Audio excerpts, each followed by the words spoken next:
এই আলোচনাটা যখন করছি, যে মুহূর্তে দাঁড়িয়ে করছি, সেই মুহূর্তে একটা ব্যাপারই মাথায় ঘুরছে। ইনফ্যাক্ট দুটা ব্যাপার।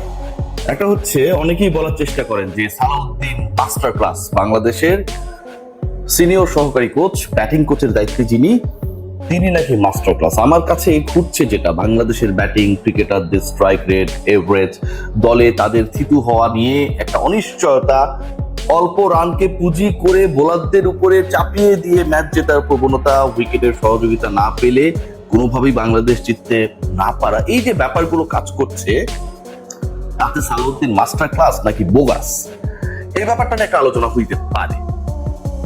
দ্বিতীয় পয়েন্ট যেটা, গতকালকের ম্যাচে যে ঘটনা ঘটেছে, যেভাবে বাংলাদেশ হেরেছে, গতকালকের ম্যাচে যেভাবে বাংলাদেশ স্বেচ্ছায় হেরেছে, সালাউদ্দিনের ইচ্ছায় হেরেছে, হারার জন্য যা যা করার দরকার সবকিছুই মোহাম্মদ সালাউদ্দিন করেছিলেন শুধুমাত্র প্রতিপক্ষকে চমকে দেওয়ার জন্য। তাতে বাংলাদেশ দলের সিনিয়র সহকারী কোচের দায়িত্বে সালাউদ্দিন না থেকে আমিনুল ইসলাম বুলবুল, অস্ট্রেলিয়া অবস্থানকারী ওই সময়টায় ছিলেন, তিনি যদি চ্যাট জিপিটিকে জিজ্ঞেস করতেন যে এই মুহূর্তে এই 11 রান করার জন্য কে হতে পারে বা কারা হতে পারে বাংলাদেশের ব্যাটিং লাইন আপের সবচেয়ে বড় অস্ত্র, তাহলেও হয়তো আমরা একটা সঠিক উত্তর পেতাম। চ্যাট জিপিটি অন্তত বেহায়ার মতো, অপদার্থের মতো এমন কোনো অ্যান্সার করতো না যেটা আসলে ওই সময়ের প্র্যাকটিক্যাল সিচুয়েশনকে ইন্ডিকেট করে না। বাংলাদেশ দলে ইনভেস্টমেন্ট রয়েছে, প্ল্যান থাকে না। বাংলাদেশ দলে মাস্টার ক্লাস লিখা কোচ রয়েছে, ক্লাস থাকে না। খেয়াল করে দেখুন যে যেই ম্যাচটায় বাংলাদেশ গতকালকে এইভাবে হারলো, যে ম্যাচটায় বাংলাদেশ 3টা এক্সট্রা বল পেল, 3টা এক্সট্রা রান পেল, একটা ফ্রি হিট পেল, মানে 1 ওভারের মধ্যে কিন্তু এই ঘটনাগুলো ঘটেছে।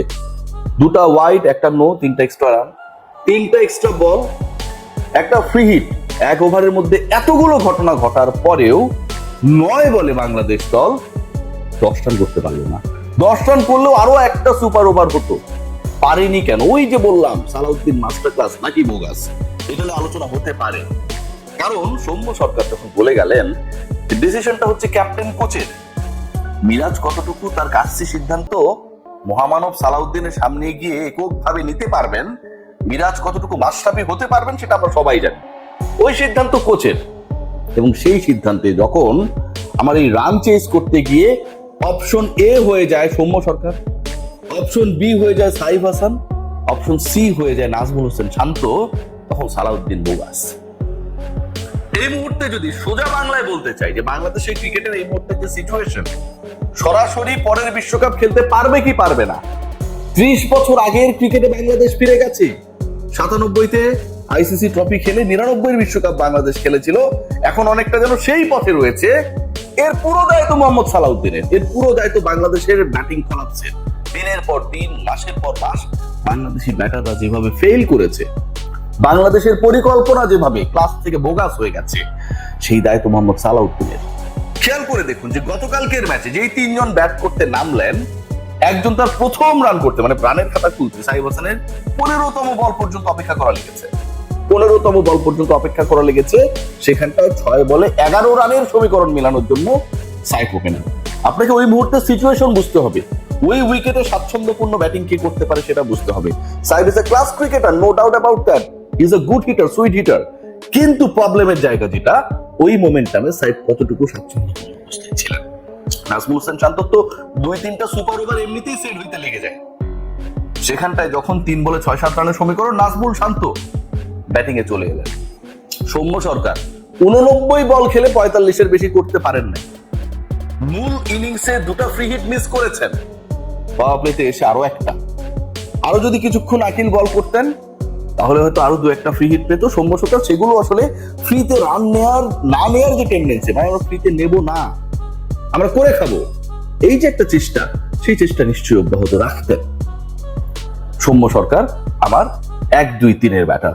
অথচ যেই ছেলেটা 14 বলে 39 করলো, ফ্লুক না, যেই ছেলেটা এই মরা উইকেটে, স্পিনিং উইকেটে, যেখানটায় কোনোভাবেই ব্যাটারদের জন্য স্বাচ্ছন্দ্যপূর্ণ কোনো সিচুয়েশন ছিল না, ওয়েস্ট ইন্ডিজ ওয়ানডে ক্রিকেটের 54 বছরের ইতিহাসে প্রথম দল হিসেবে 50 ওভারে সব কটা ওভার স্পিন শক্তির ব্যবহার করে করলো, সেই ম্যাচটায় 278 স্ট্রাইক রেটে রিশাদ হোসেনকে খেলানোর ক্ষেত্রে মাস্টার ক্লাস চমকে দিলেন সবাইকে, চমক দিলেন সারা দেশের মানুষকে, গ্যালারির মানুষকে, গণমাধ্যমকে, প্রেসিডেন্টস বক্সে যারা নীতি নির্ধারক তাদেরকে, প্রতিপক্ষকে।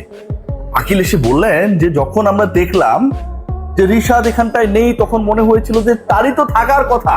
প্রতিপক্ষকে চমকে দিয়েছেন Salauddin. This is the pure master class.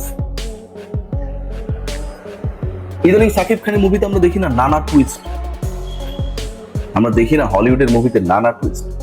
Mission impossible থেকে শুরু করে জেমস বন্ডের যে কোনো সিরিজ, যে কোনো সিকুয়েল খেয়াল করলে দেখবেন যে পরতে পরতে উত্তেজনা, সেই উত্তেজনা যেন মিরপুরের হোম অফ ক্রিকেটে জেমস ক্যামেরনের ভূমিকায় নিয়ে এলেন মোহাম্মদ সালাউদ্দিন। প্রতিপক্ষ যেটা ভাবছে, পৃথিবীর 99% মানুষ যেটা ভাবছে, সেই ভাবনার বাস্তবায়ন আমরা করতে দিব না। আমরা কত চালাক। মোহাম্মদ সালাউদ্দিন বাংলাদেশের ব্যাটিংটাকে কিভাবে নষ্ট করেছে দেখুন না। আরেকটু এবার এখান থেকে যদি বের হয়ে যদি একটা এক্সাম্পল দিই, জাকের আলী অনিককে টেকানোর জন্য, খেলানোর জন্য সবশেষ আফগানদের বিপক্ষে ওয়ানডেতে আমরা কি ব্ল্যান্ডারটা করলাম, কি বাজে ক্রিকেটটা খেললাম। সালাউদ্দিনের কি চেষ্টা। একজন ক্রিকেটার বলের লাইনে যাইতে পারেন না, সেই ক্রিকেটারকে মোহাম্মদ সালাউদ্দিন তার একক ক্ষমতা বলে শোনা যায়, এগুলো তো আর কেউ লিখে রাখে না, রিটার্ন না, আকাশে বাতাসে গুঞ্জন, হোম অফ ক্রিকেটে কিংবা দেশের বাইরে ভাইস ক্যাপ্টেন বানিয়ে দিলেন জাকের আলী অনিক। এই সালাউদ্দিন সাকসেসফুল ছিলেনটা কোথায়? Comilla Victorians, right? Master class হয়ে ওঠাটা যেখান থেকে, ঠিক সেখানটায় তিনি ডিল করতেন কাদের? নাফিসা কামালকে, কুমিল্লা ভিক্টোরিয়ান্সের স্বত্বাধিকারী, যিনি অঢেল টাকা খরচ করে বিপিএল রাঙাতে, তার দলকে স্ট্রঙ্গার বানাতে কখনো সুনীল নারিন, কখনো আন্দ্রে রাসেল, এই লেভেলের ক্রিকেটারদেরকে দলভুক্ত করতেন। সালাউদ্দিন ক্যারিশমা দেখাতেন, মাস্টার ক্লাস। বাংলাদেশে যেই ছেলেটা লেভেল 2 কোচিং করিয়েছে বা করায়, তাকেও যদি আপনি কুমিল্লা ভিক্টোরিয়ান্সের ওই স্কোয়াডটা এনে দেন, 3-4টা আসরের মধ্যে 90% ক্ষেত্রে ওটা চ্যাম্পিয়ন হবে ভাই, কোনো ডাউট নাই। মোহাম্মদ সালাউদ্দিন রেডিমেড প্রোডাক্ট এখানটায় পায়নি। গতকালকে হয়তো আমরা চেষ্টা করতে পারতাম যে নারিন বা রাসেলকে খেলিয়ে দেওয়া যায় কিনা, কিন্তু এদের দুজনকে যদি নিয়েও আসতাম তারপরেও তারা খেলতেন না, কারণ খেলতে হইতো তো ওয়েস্ট ইন্ডিজের এগেনস্টে। কেমনে সম্ভব? বাংলাদেশ দলে নারিন আসতো, রাসেল আসতো, বড় কোনো ক্রিকেটার আসতো, যেই ক্রিকেটারদেরকে ডিল করে, যেই ক্রিকেটাররা অটোমেটিক তাদের কোচিং কোচের দরকার পড়ে না, মঈন আলীদের পড়ে না, ঠিকই বাংলাদেশে সালাউদ্দিন মাস্টার ক্লাস আমরা দেখতাম। বাংলাদেশ দলটাকে, বাংলাদেশের ব্যাটিং লাইন আপকে একদম একটা বাজে পর্যায়ে নিয়ে যাওয়ার ক্ষেত্রে, ড্রেসিং রুমটাকে একদম ইন্টারনাল পলিটিক্সে পচিয়ে ফেলার ক্ষেত্রে যে ঘটনাগুলো ঘটছে, আমিনুল ইসলাম বুলবুলের ক্রিকেট বোর্ডকে এগুলো খেয়াল রাখছে। বুলবুল ভাই ট্রিপল সেঞ্চুরির কথা বলে, কত দারুণ দারুণ কথা, টার্মিনোলজি ছোটবেলায় পড়তাম, এটা মানে এটা, প্রিএমটিভ পলিসি, ঠিক আছে, এটা মানে এটা।